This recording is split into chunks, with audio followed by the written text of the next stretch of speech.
Right, you'd be mistaken for thinking this is a Harley Davidson. It's not. It's a Yamaha 650. As you can see, it looks just like a Harley. We've got the front mudguard, which makes it MOT legal, but it's like a rat rod. Now my son built this, and I have to say he's done a crackerjack job on it. He's done 24,000 miles. He did all the tank himself. This is all gold leaf. He did it all by hand. It's got the wrap-round exhaust. It's like a rat bike low rider thing. It's a 2001. It's done 24,000 miles. It's on the button. It rides.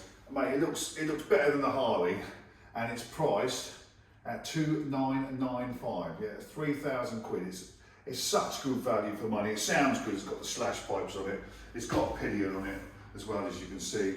Mate, it's just a great little bike. To be honest with you, it's probably rides better than the Harley, and it's about a third of the price. So get it bought. We can do delivery in these inclement times, and also, can you please subscribe to our channel? 93 people left. You know who you are.